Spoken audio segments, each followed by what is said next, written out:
Page 84, Lavender's Blue. On page 83, they talk about an interval of a sixth and how to find them. And again, you figure it out just like you figure out any interval. You just count up from the bottom note, go up to the top. So if I have a C, I can pick any note, I'll just take C. I just count up to 6. That's an interval of a sixth. But I have to keep in mind that when I count, the key I'm on is 1. So that's 1, 2, 3, 4, 5, 6. So that's a sixth. They're all sixths. At the top of page 84, they give examples of the intervals up there.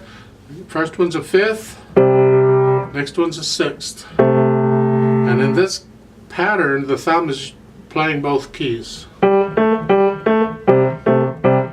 In the right hand, the treble clef, it's here and here, and the little finger is playing both keys. You're going to get these patterns in this piece. I really don't have a lot to point out here because it's all pretty straightforward. In the right hand, it's just play the notes.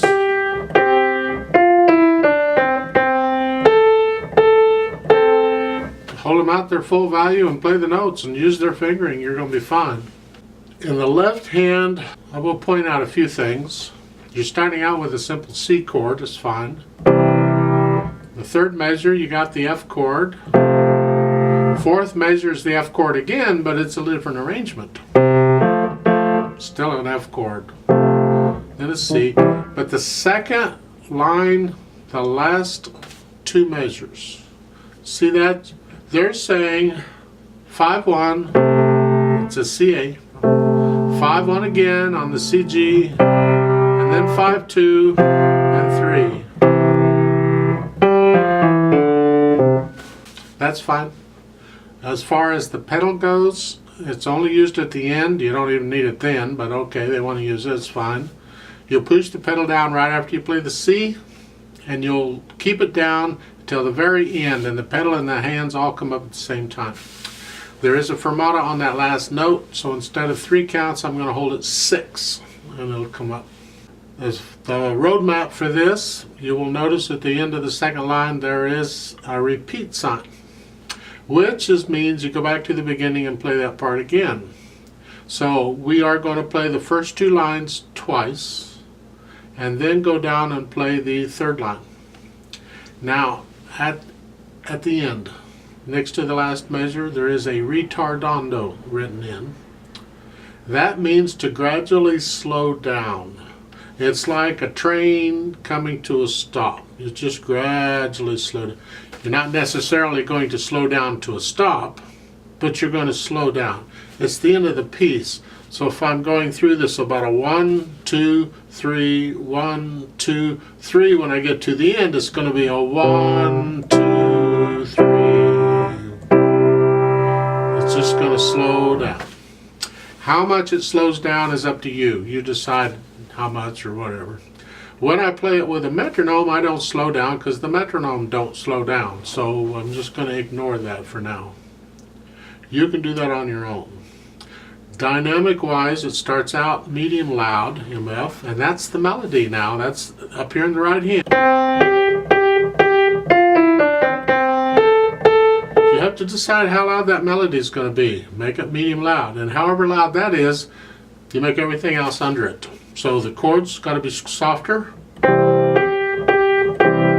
And in the second measure, when you play that CG together, try and play the C softly. So we want to hear the G.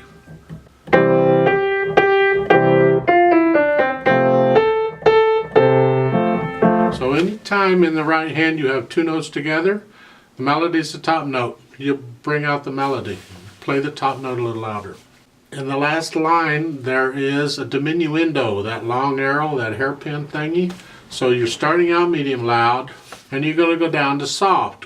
Well, there isn't really a lot of difference between medium loud and soft. You have a medium soft in the middle of it.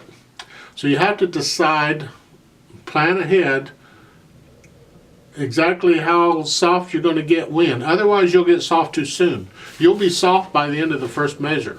And if you're soft then, it's too soon. You can't get softer. So plan it. You're here, medium loud.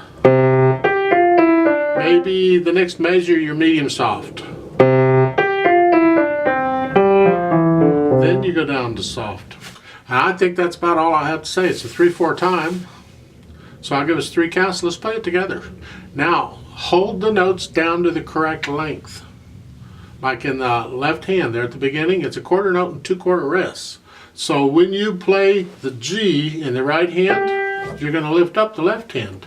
Right there. Because the G in the right hand plays on the second beat. And the second beat starts when the first beat ends. Or the first beat ends when the second beat starts. I'm not sure who's chasing who, the dog or the tail.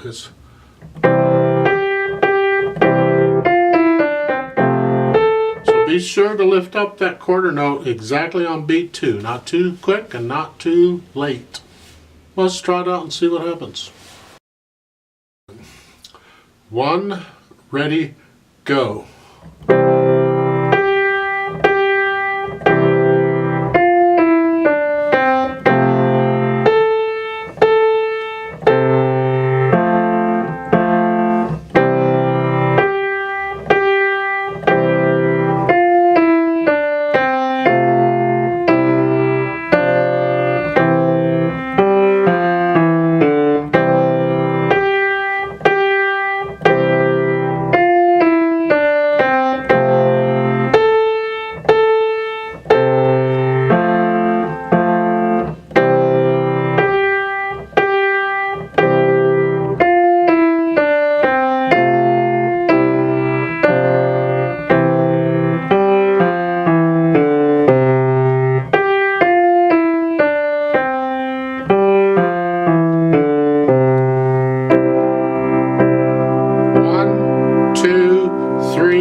Hold, 2, 3, off.